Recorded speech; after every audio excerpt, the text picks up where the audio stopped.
Those of you who've closely followed my Steven Universe content should be well aware that I hold some animosity towards the manner in which Bismuth was handled in her debut. In particular, I wasn't fond of the decision to leave her in a bubble without Pearl and Garnet having a prolonged conversation with her about everything.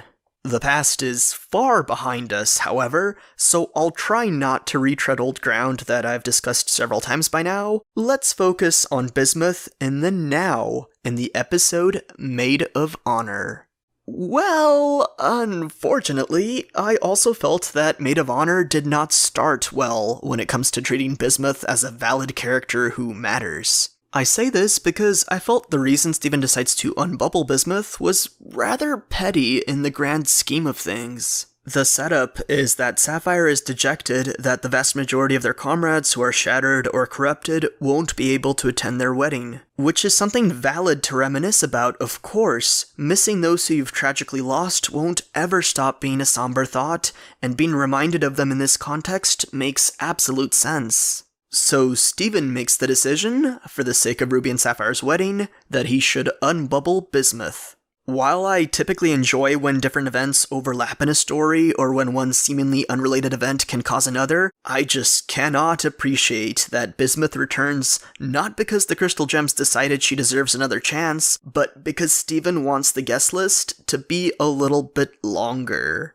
I know I'm oversimplifying that quite a bit, but the bad taste remains in my mouth nonetheless. I wish the decision to bring Bismuth back did not rest on an external factor, and I wish all of the Crystal Gems held a discussion and made a unified decision about Bismuth, rather than Steven having to take the initiative by himself, while everybody else lets the status quo remain unquestioned.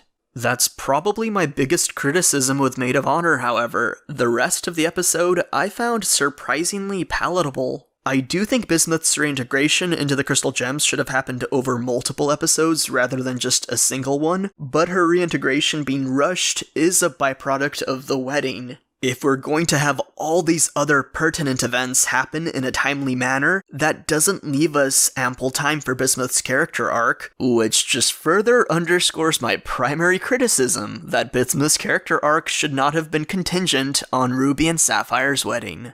After her return, Bismuth sees all the other bubbled gems and assumes they are also Rose's prisoners, which I actually completely forgot that until this episode, Bismuth was never informed about corruption. Back in the episode named after her, nobody ever gave her a detailed breakdown of what transpired after she vanished. She was simply told in a vague manner that everyone else was lost, and now had to learn the hard way what happened to her former comrades.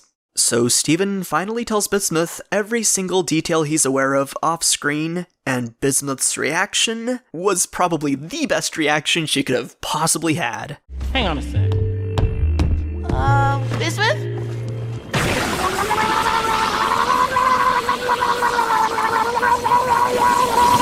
Oh my god!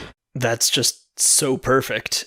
Bismuth is able to handle all the news rather well. I personally had imagined that Bismuth would be far more enraged when she found out the news about who Rose Quartz actually was. But you know what? As I was watching this episode unfold, Bismuth being able to take the news in relative stride makes total sense, and I quite enjoyed this portrayal. All of the anger and fury Bismuth had pent up was already released last time. Her unbridled rage had already climaxed and violently exploded, and Bismuth's emotional state is now downhill of where she was prior to Steven poofing her. More importantly, however, is the fact that Bismuth's perspective was that shattering pink diamond would fix the problem. Now she knows that was not at all true, and it was not the end-all be-all solution she envisioned it was. More so, Bismuth is now aware that Rose did take her perspective to heart and carried out her vision in a roundabout way. In the end, Rose agreed with the course of action Bismuth proposed, with a lot of caveats attached, of course.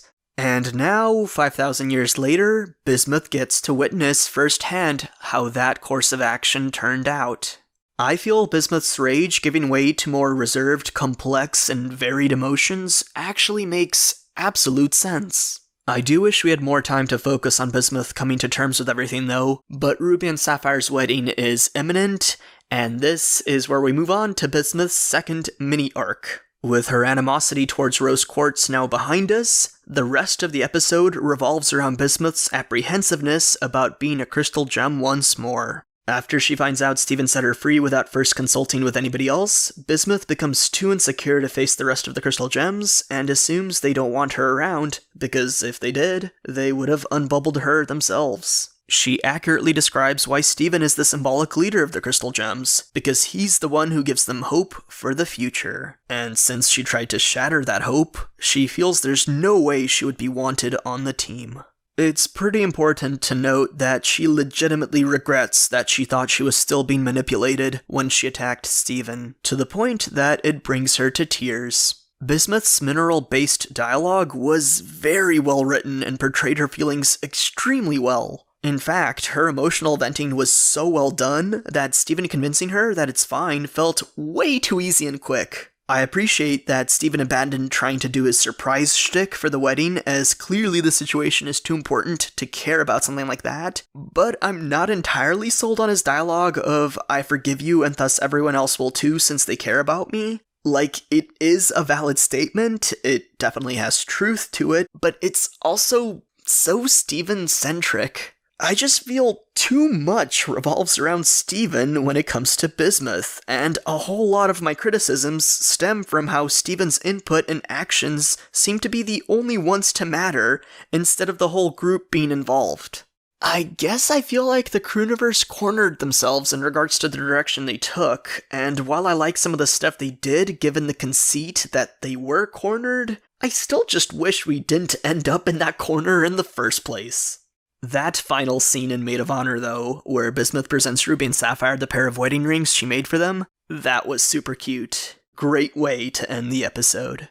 So my thoughts for Maid of Honor are all over the place, really. I don't like the setup to freeing Bismuth, but once she was unbubbled, I did enjoy the interactions between her and Steven, although I also wish Bismuth's character arc didn't have to be crammed into a single episode. I'm quite curious what other people thought of Maid of Honor, so let me know your thoughts in the comments.